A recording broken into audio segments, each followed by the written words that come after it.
Assalamualaikum warahmatullahi wabarakatuh. Berjumpa lagi dengan saya Mulyana, mahasiswa Biologi Saintek UIN Araniri. Pada kesempatan kali ini saya akan menjawab pertanyaan dari mata kuliah saya Ekologi Perairan.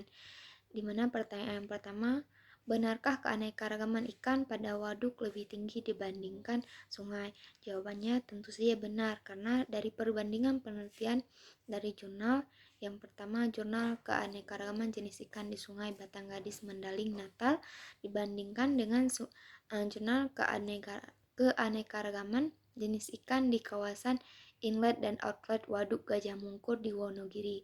Maka hasilnya adalah dari jurnal tersebut di Sungai Mendaling indeksnya mencapai 1,77, sedangkan indeks keragaman di waduk mencapai 1,87, sehingga lebih tinggi daripada sungai. Nah, pertanyaan kedua, benarkah pembangunan PLTA dapat berdampak negatif pada kelestarian alam? Nah, jadi jawabannya juga benar, karena pengerukan dan perubahan wilayah transisi di perairan menjadi sawah atau lahan kering dikhawatirkan merusak habitat. Hal ini mengancam biota endemik seperti ikan. Nah, pertanyaan yang ketiga, PLTA juga penting dan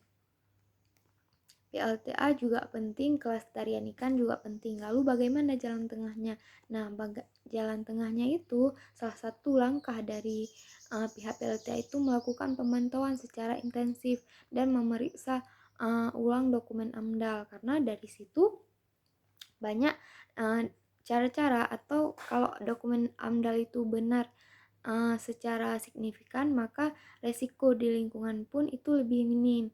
Nah, pertanyaan yang keempat, pembangunan keramba jaring apung waduk lebih banyak mudarat, bagaimana?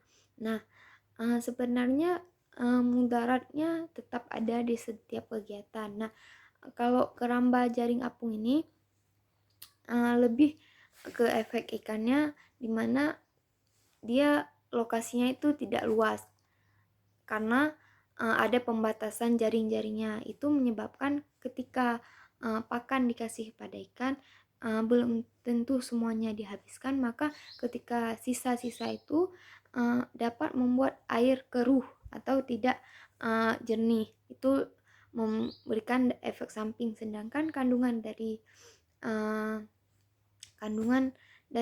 pakan tersebut juga meningkatkan konsumsi bagi fitoplankton. Ketika fitoplankton itu meningkat, maka oksigen DO di perairan itu juga bertambah, sehingga DO-nya itu berkurang. Jadi oksigen di perairan itu rendah. Selain itu, cahaya matahari yang didapatkan oleh ikan juga minim, maka resiko kematian pada ikan itu lebih meningkat.